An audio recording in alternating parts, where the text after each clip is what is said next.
লঙ্কার premier league এলপিএলের তৃতীয় ম্যাচে ক্যান্ডি রয়্যালসের বিপক্ষে ব্যাট হাতে 4 ছক্কার টান্ডব দেখালেন মেহেদী হাসান মিরাজ।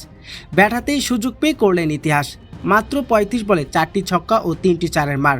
তৃতীয় ম্যাচেই করলেন হাফ সেঞ্চুরি। মিরাজের এমন ব্যাটিং দেখে মাথায় হাত দিলেন মঈন আলী।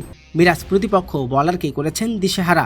মিরাজ ব্যাট হাতেও করেছেন এদিন অবিশ্বাস্য রেকর্ড।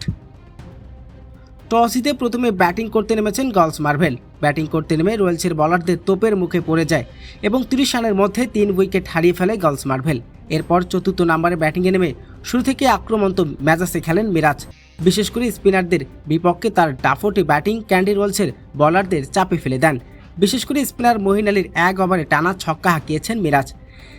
ইনিংস জুড়ে একের পর এক দৃষ্টিনন্দন শট খেলেছেন তিনি। প্রতিপক্ষ বলারদের উপরে চওড়া হয়ে খেলেন মিরাজ। ব্যাট হাতে এদিন দুর্দান্ত ঝড় তুলে বাংলাদেশের অলরাউন্ডার মেহেদী হাসান মিরাজ। ব্যাট হাতেই সুযোগ পেয়ে নিজের সামর্থ্যর প্রমাণ দিলেন তিনি। মাত্র 35 বল খেলে 65 রানের বিধ্বংসী এক ইনিংস খেলেন, যেখানে ছিল 4টি বিশাল ছক্কা এবং 3টি চারের মার। মিরাজের ঝোড়ো ইনিংসের উপর ভর করে 180 রান সংগ্রহ করে গলস মার্ভেল। তার অগ্রসী ব্যাটিং ক্যান্ডি রয়্যালসের বলার মঈন আলী রীতিমতো দিশেহারা হয়ে পড়েন। এলপিএলের এমন ইনিংস খেলে মিরাজ রীতিমতো রেকর্ড করে ফেলেছেন। প্রিয় দর্শক, মিরাজের এমন ব্যাটিং আপনার কেমন লেগেছে অবশ্যই জানাবেন আপনার মতামত।